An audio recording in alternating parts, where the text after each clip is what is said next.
बिस्मिल्लाहिर्रहमानिर्रहीम। Last lecture में हमने एप्लीकेशन पढ़ी थी लीनियर सिस्टम की फॉर सॉल्विंग करंट और इलेक्ट्रिक प्रॉब्लम्स। उससे पहले ट्रैफिक फ्लो प्रॉब्लम्स के बारे में पढ़ा था। ये आज हम इसकी एप्लीकेशन पढ़ेंगे लीनियर सिस्टम की टू बैलेंस केमिकल इक्वेशन, यानी कि बैलेंसिंग केमिकल इक्वेशंस जो प्रॉब्लम्स हैं उससे रिलेटेड, वो आज हम इस लेक्चर में डिस्कस करेंगे। सो जो केमिस्ट्री पढ़ के आए हुए, ठीक है, केमिस्ट्री हम नहीं पढ़ेंगे इस सब्जेक्ट में। जस्ट केमिस्ट्री में हम जो करते थे, इक्वेशंस को बैलेंस करते थे कि नंबर ऑफ एटम्स जो है इस रिएक्टेंट्स के और नंबर ऑफ एटम्स जो प्रोडक्ट्स के सेम होने चाहिए। ठीक है, वो बैलेंसिंग हम अब किसके थ्रू करेंगे? लीनियर अलजेब्रा का बेसिकली एप्लीकेशंस यूज करेंगे, लीनियर अलजेब्रा का कॉन्सेप्ट यूज करेंगे। सो लीनियर अलजेब्रा भी यूज होता है केमिकल इक्वेशंस को बैलेंस करने के लिए। तो कैसे करते हैं हम बैलेंस यूजिंग लीनियर अलजेब्रा? ठीक है, लीनियर अलजेब्रा भी बैलेंस करता है। सो chemical equations are balanced by representing the chemical equation into systems of linear equation। कि हम जब केमिकल इक्वेशन को लीनियर इक्वेशंस में या सिस्टम्स ऑफ लीनियर इक्वेशंस में रिप्रेजेंट करते हैं, तो फिर उसको जब हम सॉल्व करके सॉल्यूशन निकालते हैं, वो बेसिकली जो वेरिएबल, जो हमारे पास वैल्यूज आती हैं, वो वही फाइनल प्रोडक्ट जो होता है जो हमारी इक्वेशंस को बैलेंस करता है। कैसे करते हैं वो भी देख लेते हैं। सो इन शॉर्ट, के केमिकल इक्वेशंस को बैलेंस करने के लिए हम केमिकल इक्वेशंस को लीनियर सिस्टम में कन्वर्ट करते हैं, रिप्रेजेंट करते हैं। सो प्रॉब्लम देख लेते हैं। So this is the application of application to chemistry. ठीक है, केमिस्ट्री की फील्ड में। तो पिछली हमने पढ़ी थी application to electrical engineering, matrix की एप्लीकेशन। ये केमिस्ट्री में है। इसकी पिछले इलेक्ट्रिक प्रॉब्लम्स में, करंट प्रॉब्लम्स में एप्लीकेशन टू इलेक्ट्रिकल इंजीनियरिंग थी। उससे पहले एप्लीकेशन टू ट्रैफिक फ्लो था। तो एक प्रॉब्लम है कि क्वेश्चन ये है कि ये केमिकल इक्वेशन है, क्या इक्वेशन है? सोडियम फॉस्फेट और barium nitrate, Na3PO4 is sodium phosphate, which is which consists of basically different elements। अब कौन कौन से एलिमेंट है इसमें? Na सोडियम है, P फास्फोरस है, O ऑक्सीजन है। ठीक है, वो किसके साथ रिएक्ट कर रहा है? बेरियम नाइट्रेट के साथ, BaNO3 and twice. So Ba barium है, N नाइट्रोजन है, O ऑक्सीजन है। अच्छा, ये ओवरऑल जो होता है इसको कहते हैं रिएक्टेंट्स। ये सारे क्या है? रिएक्टेंट्स है। जो इक्वेशन की लेफ्ट साइड पे लिखे हैं रिएक्टेंट्स, जो रिएक्ट कर रहे हैं। और रिएक्टेंट्स से जो चीज हमें मिलती है उसे हम कहते हैं प्रोडक्ट्स। ये प्रोडक्ट्स है इक्वेशन की, जो केमिकल इक्वेशन की जो राइट साइड है। सो हमें क्या मिल रहा है? बेरियम फॉस्फेट मिल रहा है, Ba3PO4 twice, plus sodium nitrate मिल रहा है, NaNO3। ठीक है, तो इस केमिकल इक्वेशन को हमने बैलेंस करना है। बैलेंसिंग का क्या मतलब है कि जो नंबर ऑफ एटम्स किसी भी एलिमेंट के इक्वेशन की लेफ्ट साइड पे है, वो number of atoms right side पे भी होने चाहिए। यानी जो रिएक्टेंट्स में नंबर ऑफ एटम्स हैं, ठीक है, वो राइट साइड पे भी उतने ही नंबर ऑफ एटम्स होने चाहिए। अब ये जो सोडियम था, यहाँ पे इसके नंबर ऑफ एटम्स कितने हैं? 3। ठीक है, और यहाँ पे देखो Na1, एक ही एटम। सो ये बैलेंस नहीं है इक्वेशन। सिमिलरली यहाँ पे जो फास्फोरस है उसके नंबर ऑफ एटम्स एक है, यहाँ पे 1 है, और यहाँ पे फास्फोरस के नंबर ऑफ एटम्स ये 2 हैं। अच्छा, ये PO4 ट्वाइस का मतलब ये ऑक्सीजन के कितने होंगे? 4 मल्टीप्लाई बाय 2, 8 एटम्स होंगे। ठीक है, ये ब्रैकेट में जो लिखा जाता है ट्वाइस, NO3 ट्वाइस का क्या मतलब है? ऑक्सीजन 3 मल्टीप्लाई 2, 6 एटम्स है ऑक्सीजन के, नाइट्रोजन के 2 हैं। तो ये चीज का ख्याल रखना है, ये ब्रैकेट का। खैर, ये चीजें आपने पढ़ी हुई हैं, इतनी कोई वो चीज नहीं है कि बिल्कुल न्यू है।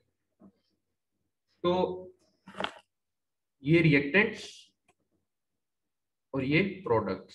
सो जो नंबर ऑफ एटम्स हैं रिएक्टेंट्स के, वो इक्वल होने चाहिए नंबर ऑफ एटम्स जो है प्रोडक्ट के। तो हम करते क्यों हैं, बैलेंस क्यों करते हैं केमिकल इक्वेशन को? रीजन क्या है? क्योंकि law of conservation of mass हमें ये कहता है कि मैस ना तो क्रिएट किया जा सकता है ना उसे डिस्ट्रॉय किया जा सकता है, but it can only convert from one form to another form. ठीक है। सो मैथ ना तो क्रिएट किया जा सकता है ना डिस्ट्रॉय हो सकता है। अब यहाँ पे सोडियम के 3 एटम्स थे, आफ्टर रिएक्शन यहाँ पे एक एटम कैसे बच गया, वो किधर गया बकाया, जो बाकी एटम्स हैं वो सोडियम के वो किधर गए, वो किधर गायब हो गए। That's why it is necessary to balance chemical equation. ठीक है। So number of atoms in reactants is equal to number of atoms in products, ये लाजमी है। तो ये हमारी प्रॉब्लम है जी, इस इक्वेशन को हमने बैलेंस करना है।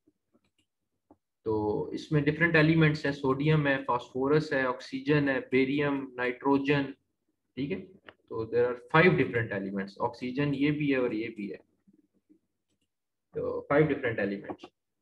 स्टार्ट करते हैं। हमने क्या करना है, सबसे पहला काम ये करना है कि हर जो है रिएक्टेंट्स और प्रोडक्ट्स दोनों को ना एक अननोन वेरिएबल से, एक अननोन से मल्टीप्लाई कर देना। ठीक है। अब सोडियम फॉस्फेट को मल्टीप्लाई कर दिया ए के साथ बैलेंस करने के लिए, बेरियम नाइट्रेट को भी मल्टीप्लाई कर दिया बी के साथ, बेरियम फॉस्फेट को भी मल्टीप्लाई कर दिया सी के साथ, और सोडियम नाइट्रेट को मल्टीप्लाई कर दिया डी के साथ। और अब हमने कहा ये इक्वेशन हमारी बैलेंस्ड है। अब हमें वैल्यूज चाहिए ए, बी, सी और डी की। ठीक है। ए कोई भी कांस्टेंट हो सकता है, बी कोई भी कांस्टेंट हो सकता है, सी भी कोई कांस्टेंट हो सकता है, डी भी कोई कांस्टेंट हो सकता है। यही तो हमने निकालना है। सो ये चीज याद रखनी है, जो ए बी सी डी है ये पॉजिटिव इंटीजर होंगे टोटल, सिर्फ पॉजिटिव इंटीजर हो सकते हैं। ठीक है। They can not be negative. कभी इक्वेशन में देखा है कि इस साइड पे -4Na3 हो।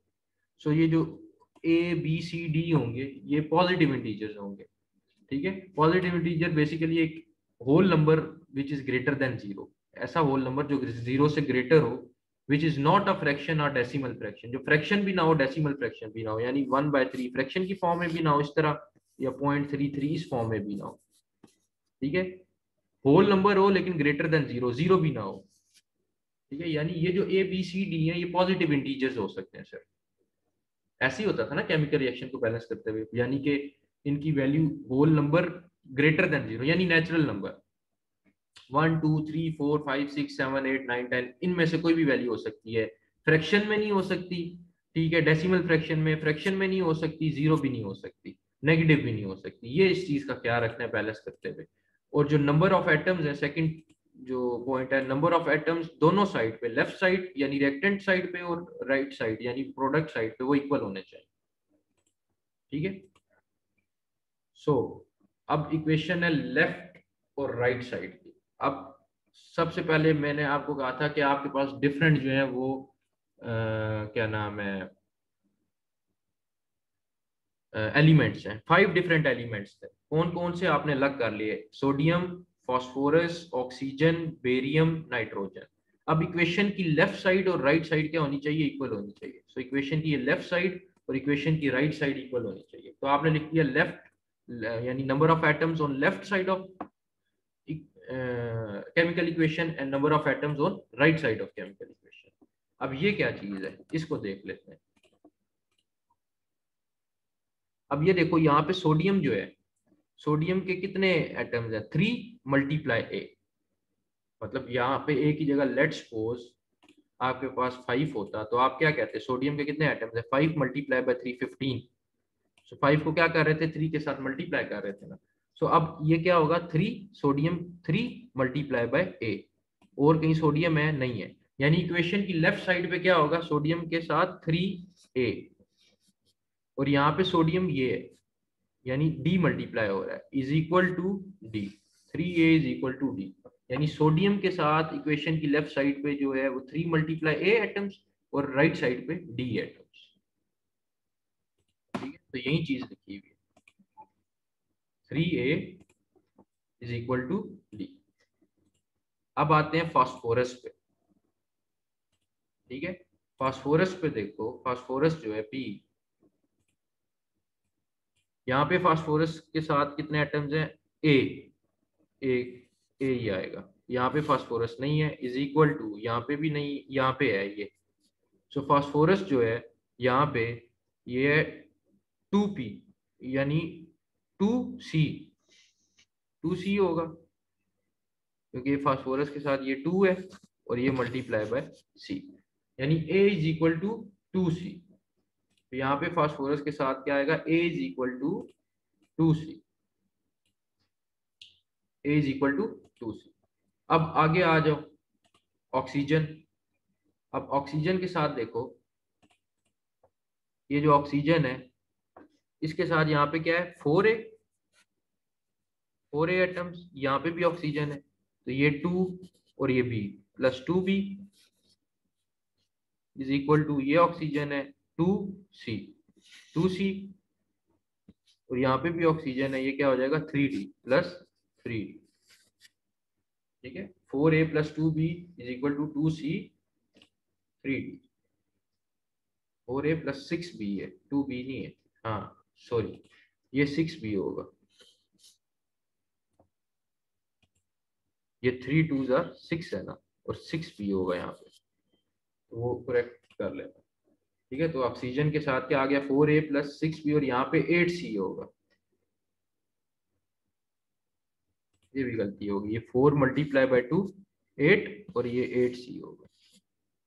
ठीक है, प्लस 3D, ये 8C होगा, 2C नहीं। तो ये ऑक्सीजन के साथ आगे लेफ्ट साइड पे 4A plus 6B is equal to 8C plus 3D। Barium के साथ क्या होगा, सो बेरियम के साथ ये B है, ये B, ये बेरियम के साथ, और यहाँ पे बेरियम के साथ ये 3 और C, B is equal to 3C, barium के साथ B is equal to 3C। और नाइट्रोजन के साथ, नाइट्रोजन के साथ देखो, यहाँ पे ये नाइट्रोजन है 2 है, 2B हो गया इज इक्वल टू, यहाँ पे ये नाइट्रोजन है, ये D हो गया, so 2B is equal to D। तो ये आपने जरा गौर से लिखनी है इक्वेशन।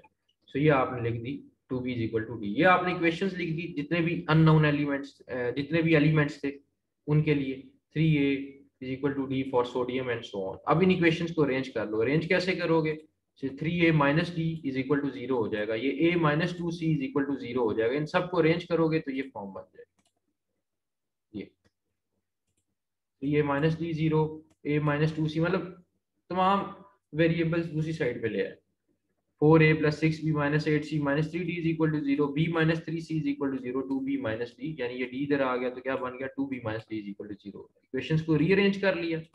अब इन इक्वेशंस को लिखा मैट्रिक्स फॉर्म में, AX is equal to B। अब A क्या थी, कोफिशिएंट मैट्रिक्स, सो फर्स्ट जो रो बनेगी उसका कोफिशिएंट क्या है, A के साथ 3, 0, B के साथ, C के साथ 0, D के साथ -1, सो ये बन गया ए। ये कोफिशिएंट मैट्रिक्स बना लोगे, ये क्या थे वेरिएबल्स सारे, A के लिए, B के लिए, C के लिए, और ये D के लिए, ऐसे ही लिखते हैं ना, ये लिखना आता है आपको।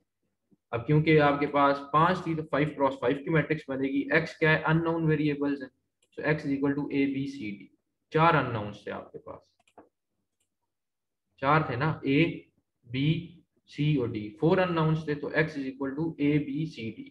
और A जो मैट्रिक्स बनेगी कोफिशिएंट, वो 5 क्रॉस 5 की बनेगी, क्योंकि इक्वेशंस 5 थी, 1 2 3 4 5, 5 क्रॉस 5 की। और अननोन्स कौन से हैं, A है, B है, C है, D है, 4 अननोन्स है, 4 ये आपने कंसिडर किए थे ना ऊपर, ये 1 2 3 4। अच्छा, और बी क्या होगा, जो इक्वेशन की राइट साइड पे 0 0 0 0, बी यही होता है ना, कॉलम मैट्रिक्स ऑफ ये कांस्टेंट, तो बी क्या आ जाएगा, ये 0 0 0, यानी कि ये जो सिस्टम है ये होमोजीनियस सिस्टम बन गया हमारे पास। ये कौन सा सिस्टम बन गया, होमोजीनियस सिस्टम। ठीक है, सो होमोजीनियस सिस्टम है ये, अब नॉन होमोजीनियस सिस्टम नहीं रहा। सो मैट्रिक्स फॉर्म में हमने लिख लिया ए मैट्रिक्स, एक्स और B matrix, so A X is equal to B. अब इसको आपने लिख लिया ऑगमेंटेड मैट्रिक्स की फॉर्म में, दोनों को मर्ज कर दिया आपस में, ये ऑगमेंटेड मैट्रिक्स बनी। अब आपने इसको लगाना है रेड्यूस, रो को रेड्यूस करना है। ठीक है, रो एशिलन फॉर्म या रेड्यूस रो एशिलन फॉर्म इसमें अप्लाई करनी है और इसको सॉल्व करना है, और ए बी सी डी की वैल्यूज निकालनी है। अब यहाँ पे आपको एक प्रॉब्लम आ सकता है, इस प्रॉब्लम में इसलिए मैंने सॉल्व कर दिया। आपने जब इसको रो रिडक्शन परफॉर्म की इसमें, यानी कि एशिलन फॉर्म में किया, तो आपके पास after performing elementary row operation ये फॉर्म बन जाएगी। ठीक है, ये नहीं है, ये कॉलम नहीं है, मतलब ये इरेज हुआ हुआ है। ये आपके पास एक फॉर्म बनेगा, ये आपको जो फॉर्म नजर आ रही है। अब इसमें ये देखो, ये जो दो रोज हैं ये जीरो हो चुके हैं, इस तरह का केस बनेगा। अब देखो आपके पास जो नंबर ऑफ इक्वेशंस थी ना, वो थी 5, यानी 1 2 3 4 5, और आपके पास नंबर ऑफ वेरिएबल्स 4 थे। आपकी नंबर ऑफ इक्वेशंस जो है वो ग्रेटर है number of variables. Number of equations are greater than number of variables. इसका मतलब ये होता है कि जो सोल्यूशन होगा ना फर्स्ट 4 इक्वेशंस का, इनका जो सोल्यूशन होगा फर्स्ट 4 इक्वेशंस का, ये जो फर्स्ट 4 इक्वेशन है, इनका जो सोल्यूशन होगा it will surely satisfy fifth equation, क्योंकि आपके नंबर ऑफ इक्वेशंस 5 हैं और नंबर ऑफ वेरिएबल्स 4 हैं। सो फर्स्ट 4 इक्वेशंस का जो सोल्यूशन होगा वो सेटिस्फाई करेगा फिफ्थ इक्वेशन के सोल्यूशन को। खैर, आपने जब एलिमेंट्री रो ऑपरेशन परफॉर्म की आपको ये मैट्रिक्स मिली, ठीक है, और फोर्थ और फिफ्थ इक्वेशन आपकी क्या हो चुकी है, ओवरऑल जीरो।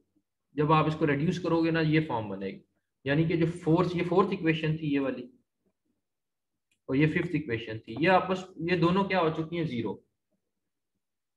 अच्छा, अब फिफ्थ इक्वेशन को आपने ये कहा था कि आप फर्स्ट 4 इक्वेशन को सॉल्व करके जो आपको वेरिएबल्स की वैल्यूज मिलेंगी वो फिफ्थ इक्वेशन को सेटिस्फाई करेगी। मतलब ए की वैल्यू अगर यहाँ से मिल जाती, बी की यहाँ से, सी की यहाँ से, डी की यहाँ से, जब ए बी सी डी इस इक्वेशन में आप पुट करते ये इक्वेशन सेटिस्फाई होती, इसका ये मतलब था। अच्छा, अब जो फर्स्ट 4 इक्वेशंस हैं ये वाली, ठीक है, ये वैल्यूज देंगी आपको ए बी सी डी की, लेकिन फोर्थ इक्वेशन तो जीरो हो चुकी है। इसका मतलब ये हुआ फोर्थ इक्वेशन से हमें क्या मिलना था, डी मिलना था ना, फोर्थ इक्वेशन से हमें डी मिलना था, ठीक है, और थर्ड से हमें क्या मिलता था, सी, सी मिलना था, इससे बी और इससे ए। क्योंकि हम क्या कर रहे थे, इसको 1 करके बाकी जीरो करने की कोशिश कर रहे थे ना, तो ये ए था ना, ये इस तरह लिखा जाता है ना, ए बी सी डी, यानी फोर्थ इक्वेशन से आपको डी की वैल्यू मिलेगी। तो आपकी जो डी की वैल्यू है, फोर्थ और फिफ्थ इक्वेशन आपकी क्या हो चुकी, सॉरी, जो डी की वैल्यू है वो अब आपकी वैल्यू, क्योंकि फोर्थ इक्वेशन तो ओवरऑल जीरो हो चुकी है, सो जो डी होगा आपका वो फ्री वेरिएबल होगा। डी इक्वल जो होगा वो आपका फ्री वेरिएबल होगा, ये चीज याद रखिए। जब आपका ऐसा केस हो जाए, आपका जो डी वेरिएबल होगा, वो डी जो होगा वेरिएबल वो फ्री वेरिएबल होगा। क्या बात कि अगर होमोजीनियस सिस्टम में, होमोजीनियस इक्वेशन में आपके पास एक फ्री वेरिएबल आता है, तो आपको जो सोल्यूशन मिलेगा वो नॉन ट्रिवियल सोल्यूशन मिलेगा। अब आपके पास एक फ्री वेरिएबल आ गया, आपके पास एक फ्री वेरिएबल कौन सा आ गया, डी वेरिएबल। क्यों फ्री आ गया, क्योंकि आपकी जो फोर्थ रो है वो ओवरऑल जीरो हो चुकी है, यहाँ से आपको डी की वैल्यू नहीं मिलने वाली। सो आप ऐसे केस में क्या लिखते हो, D is equal to free variable, D is equal to free variable. तो आपको कैसे पता लगता है कि आपकी जो वेरिएबल्स हैं उनमें से कितने वेरिएबल्स फ्री होंगे, तो आपको ऐसे पता लगता है, आपने हमेशा ये करना है, नंबर ऑफ वेरिएबल्स, कितने थे variables, 4, A B C D में से माइनस करना है number of non zero rows. आपके पास नॉन जीरो रोज कितनी है, 3 रोज नॉन जीरो है, 1 2 3, बाकी देखो चौथी और पांचवी रो आपकी टोटल जीरो है। So number of non zero rows minus करने हैं, किसमें से, नंबर ऑफ वेरिएबल्स में से। 4 वेरिएबल्स थे ए बी सी डी और नंबर ऑफ नॉन जीरो रोज 3 है, सो 4 माइनस 3 इज इक्वल टू 1। सो आपके पास 1 1 जो आंसर आया, इसका मतलब आपकी आपका जो प्रोसेस है ओवरऑल, आपकी इक्वेशंस हैं जो, उसमें एक फ्री वेरिएबल होगा। अगर ये 2 होता तो 2 फ्री वेरिएबल होते, अगर ये 3 होता तो 3 वेरिएबल होते फ्री। सो आपका एक वेरिएबल जो होगा वो आपका कौन सा वेरिएबल होगा, फ्री वेरिएबल। सो आपका जो डी वेरिएबल है, क्योंकि फोर्थ इक्वेशन से हमें डी मिलना था, सो जो डी वेरिएबल है वो आपका फ्री वेरिएबल है। ये चीज याद रखनी है। और जब भी आपका ऐसा सिनेरियो आ जाए जैसा कि अभी आ गया, वो आपका आएगा भी अक्सर क्वेश्चन में, ट्रैफिक फ्लो प्रॉब्लम में भी यही काम करना है। जब भी आपका फ्री वेरिएबल आ जाए, वो कैसे आएगा, जब आप ये लगाओगे, नंबर ऑफ वेरिएबल्स में से माइनस करोगे नंबर ऑफ नॉन जीरो रोज। अगर वो आपकी जीरो नहीं आती, यानी 1 2 आती है, नहीं, आपके फ्री वेरिएबल्स एग्जिस्ट करते हैं, अगर आपके फ्री वेरिएबल एग्जिस्ट करते हैं उस वक्त होमोजीनियस सिस्टम के केस में जो आपको सोल्यूशन मिलेगा वो नॉन ट्रिवियल सोल्यूशन मिलेगा। मैं बता चुका हूँ what is non trivial solution. Non trivial solution ऐसा सोल्यूशन होता है which has infinitely many solutions. Non trivial solution का कोई एक सोल्यूशन नहीं होता, इसके इन्फिनिटली मेनी सॉल्यूशंस होते हैं। यानी ये जो आपको मिलेगा सोल्यूशन वो एक सोल्यूशन नहीं मिलेगा, इन्फिनिटली मेनी सॉल्यूशंस मिलेंगे। बताया था ना कि जब डिटर्मिनेंट ए जीरो के इक्वल आए यानी मैट्रिक्स सिंगुलर हो, उस वक्त जो आपको वेरिएबल उस वक्त जो आपको सोल्यूशन मिलता है वो नॉन ट्रिवियल सोल्यूशन मिलता है। अच्छा, अब आपको पता लग गया आपका एक वेरिएबल फ्री है इस तरह, वो वेरिएबल कौन सा फ्री होगा? डी वेरिएबल फ्री होगा। यानी कि आपके जो बाकी वेरिएबल्स हैं ए बी और सी, ये फ्री वेरिएबल्स नहीं होंगे, ये बेसिक वेरिएबल्स होंगे। ठीक है, तो ये पता करना हो कि कौन से वेरिएबल्स बेसिक हैं और कौन से वेरिएबल्स फ्री हैं। ठीक है, उसके लिए आपको ये ऑगमेंटेड मैट्रिक्स को रिड्यूस करना लाजमी है रो एशेलन फॉर्म में। जब आप ऑगमेंटेड मैट्रिक्स, ये आपने ऑगमेंटेड मैट्रिक्स को रिड्यूस किया है ना इनटू रो एशेलन फॉर्म, जब आपने इसको रिड्यूस किया है रो एशेलन फॉर्म में ऑगमेंटेड मैट्रिक्स को, तब आपको पता लगा है कि आपके फ्री वेरिएबल्स कितने हैं। तो ये जरूरी है पता करने के लिए कि वेरिएबल्स फ्री हैं या फिर वेरिएबल्स जो है वो बेसिक हैं। क्या करना जरूरी है कि आप ऑगमेंटेड मैट्रिक्स को जो है रो एशेलन फॉर्म में रिड्यूस करो, और उसके बाद आप देखो आपकी नंबर ऑफ नॉन जीरो रोज कितनी। ठीक है, फिर आप नंबर ऑफ वेरिएबल्स में से number of non zero rows minus करो, जो आंसर आएगा उतने आपके फ्री वेरिएबल्स। अभी वन आंसर आया, इसका मतलब आपका एक फ्री वेरिएबल होगा। फ्री वेरिएबल मतलब एक ऐसा variable which is free to vary, उसकी वैल्यू कुछ भी हो सकती है, कोई स्पेसिफिक वैल्यू नहीं होगी। बेसिक वेरिएबल की वैल्यू स्पेसिफिक होगी। ए बी सी जो वेरिएबल है वो बेसिकली बेसिक वेरिएबल जो है ए बी सी वो डिपेंड कर रहा है फ्री वेरिएबल पे। यानी कि फ्री वेरिएबल चेंज होगा तो बेसिक वेरिएबल्स भी चेंज होंगे। यानी कि जो बेसिक वेरिएबल्स हैं उनको हम इन टर्म ऑफ फ्री वेरिएबल लिखेंगे। कैसे लिखेंगे अभी देख लेते हैं, आगे देखते हैं। ठीक है, यानी कि हम ये जो बेसिक वेरिएबल्स हैं इनकी वैल्यू फाइंड करेंगे in term of free variable. So ये जो डी है, अब आप डी की वैल्यू कुछ भी ले सकते हो। ठीक है, तो सबसे पहले तो हम डी तो फ्री वेरिएबल है, सो डी फ्री वेरिएबल है। हम सबसे पहले ये बाकी तीन वेरिएबल्स निकाल लेते हैं। क्या क्या निकाल लेते हैं? ए बी एंड सी। सो ये क्या बन जाएगा? 18c minus 3d is equal to 0। ये इक्वेशन क्या बन जाएगी? b minus 3c is equal to 0। और ये इक्वेशन क्या बन जाएगी? ये बन जाएगी a minus 2c is equal to 0। ठीक है, तो यही इक्वेशन मैंने नीचे लिख दी। a minus 2c is equal to 0, b minus 3c is equal to 0, 18c minus 3d is equal to 0। तो 18c माइनस 3d को सॉल्व किया। अब आपने तमाम वैल्यूज जो है ना, जो वेरिएबल्स हैं बेसिक वेरिएबल्स, वो in term of free variable निकालना है। यानी 18c is equal to 3d, D उस साइड पे चला गया तो c किसके इक्वल आ गया? 3 डिवाइड बाई 18d। डी उस साइड पे है, 18 उस साइड पे है, 3 डिवाइड बाई 18, और ये आपस में कैंसिल आउट हुए तो c की वैल्यू आ गई 1/60। यानी कि c को इन टर्म ऑफ फ्री वेरिएबल निकाल लिया मैंने। सिमिलरली b को भी इन टर्म ऑफ फ्री वेरिएबल निकाल लूंगा। ठीक है, सिमिलरली आपकी जो ये इक्वेशन थी इससे आपका c निकल आएगा। क्या इक्वेशन थी? b minus 3c is equal to 0। So b minus C की जगह मैंने क्या पुट कर दिया? ये वैल्यू जो भी निकाली है 1/60। सो जब इसको पुट किया ये बन गया b minus D by two, D उस साइड पे चला गया, ये हो गया b is equal to D by two. यानी कि मैंने यहाँ पे b in term of free variable d निकाल लिया। अब तीसरी जो इक्वेशन थी a minus 2c is equal to 0, इसमें c की जगह मैंने पुट कर दिया 1/60। ठीक है, तो ये बन गया a माइनस 2d/6। तो ये कैंसिल आउट हुए, a minus D by three is equal to 0। So D side पे गया, ये बन गया a is equal to d/3। यानी कि a भी मैंने इन टर्म ऑफ d निकाल लिया।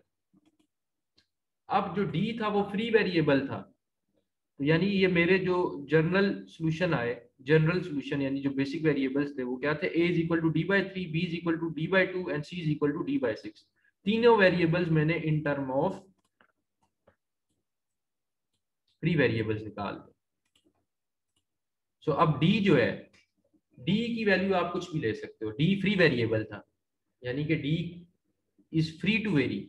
अब डी की वैल्यू आप कोई भी ले सकते हो। अब जो डी की वैल्यू है, आपने कोई मैंने बताया था स्टार्ट में कि कोई पॉजिटिव इंटीजर आप ले सकते हो, आप कोई डेसिमल या फ्रैक्शन में नहीं ले सकते, ना नेगेटिव वैल्यू भी नहीं ले सकते, नॉन नेगेटिव लोगे और पॉजिटिव इंटीजर कोई ले सकते हो। यहाँ पे मैं डी जो है वो 1 भी ले सकता था, 2 भी ले सकता था, 3 भी, 4 भी, 5 भी, 6 भी, लेकिन मैंने 1 2 3 4 5 6 क्यों नहीं लिया? उसका रीजन ये है कि ये जो आपके पास फॉर्म आई थी, ये d/3, d/2, d/6, अगर यहाँ पे मैं 1 वैल्यू लेता d की, सो ये a क्या हो जाता 1/3, सो a का आंसर किस में आता? फ्रैक्शन में। तो फ्रैक्शन तो हो ही नहीं सकता। मैंने नोट में बताया था कि जो इंटीजर्स हैं, जो आपके पास वेरिएबल्स होंगे, वो या तो वो सिर्फ पॉजिटिव इंटीजर होंगे, वो ना फ्रैक्शन होंगे, ना डेसिमल फ्रैक्शन होंगे, ना फिर ना ही नेगेटिव वैल्यूज होंगे। सो यहाँ पे अगर 1 पुट करता हूँ तो ये 1/3 होल नंबर आ जाएगा, 2 पुट करूंगा तब भी होल नंबर, 3 पुट करूंगा तब भी, तब ये 3 पुट करूंगा तब ये फ्रैक्शन तो नहीं रहेगा, लेकिन ये फ्रैक्शन में बन जाएगा बी 3/2। मतलब कोई ऐसी डी की वैल्यू लेनी है कि तमाम वेरिएबल जो है उनका आंसर पॉजिटिव इंटीजर है, एक होल नंबर है विच इज ग्रेटर देन 0, यानी नेचुरल नंबर है। सो 6 ही ऐसा नंबर है, जब मैं इसमें पुट करता हूँ तो मेरा जो आंसर आएगा वो फ्रैक्शन में नहीं आएगा, नेगेटिव नहीं आएगा, जीरो नहीं आएगा, एक पॉजिटिव इंटीजर आएगा। तो जब 6 यहाँ पे पुट करो तो 6/3 ये 2 हो गया, 6/2 ये 3 हो गया, 6/6 ये 1 हो गया। यानी कि 6 जब मैं डी की वैल्यू लेता हूँ तो मेरे पास पॉजिटिव इंटीजर आता है, 6 के अलावा कोई लेता हूँ तो होल नंबर आ जाता है। 12 भी ले सकता हूँ, 12 लूंगा, ठीक है, तब भी मेरे पास जो है वो यहाँ पे 12 लो तो ये 4 आ जाएगा, ये 6 आ जाएगा और ये 3 आ जाएगा, तब भी ये जो है वो क्या आएगा, एक पॉजिटिव इंटीजर मिलेगा। ठीक है, तो हम लोएस्ट वैल्यू ले लेते हैं 6। इसलिए मैंने कहा कि जो डी था वो फ्री वेरिएबल है, it is free to vary, it's your choice, कोई भी वैल्यू लो उसकी। लेकिन कंडीशन क्या थी कि जो ये तमाम वेरिएबल्स हैं, ठीक है, वो पॉजिटिव इंटीजर होने चाहिए। तो यहाँ पे जब डी को 6 लिया तो ए की जो वैल्यू है वो 2 आ गई, बी की वैल्यू 3 आ गई, सी की वैल्यू 1 आ गई, इनमें पुट कर दी। तो फाइनल जो इक्वेशन थी, हमने इक्वेशन जो एज्यूम की थी वो A Na3PO4 और बी और सी और डी, ये जो वैल्यूज थी, इनकी जगह इनकी वैल्यूज पुट कर देंगे। इनकी वैल्यूज यहाँ पे पुट की, ए की जगह ए क्या आया था 2, 2 पुट कर दी, बी की जगह 3, 3 पुट कर दी, सी की जगह 1, तो 1 ही मतलब यहाँ पे आ गया, और डी की जगह 6। तो ये इक्वेशन आपको मिल गई बैलेंस केमिकल इक्वेशन। देख लो एक किसी एलिमेंट को देख लो, यहाँ पे देखो सोडियम के कितने एटम्स है, 3 × 2 6, और यहाँ पे सोडियम के कितने एटम्स है, 6। सिमिलरली ये फास्फोरस है, यहाँ पे फास्फोरस के कितने एटम्स है, 1, और यहाँ पे फास्फोरस सॉरी फास्फोरस के यहाँ पे कितने एटम्स है, 2, 2 × 1, और यहाँ पे 2। तो ये इक्वेशन बैलेंस है। ठीक है, तो ये आपने काम करना है कि अगर आपको नॉन जीरो रोज मिल जाती हैं होमोजीनियस सिस्टम में, तो आपने देखना है कि कितने फ्री वेरिएबल्स हैं आपके। अगर आपका एक ही फ्री वेरिएबल है, जो मैंने काम बताया, स्टेप्स बताया, वही करना है। तो हर बेसिक वेरिएबल्स को आपने in terms of free variables लिखना है। ठीक है, तो ये एक काम लाजमी है। तो फ्री वेरिएबल की वैल्यू कुछ भी आप ले सकते हो, वो वैल्यू जब वेरी करेगी उसके मुताबिक बाकी जो वेरिएबल्स हैं उनकी वैल्यूज भी वेरी करेंगे। Thank you.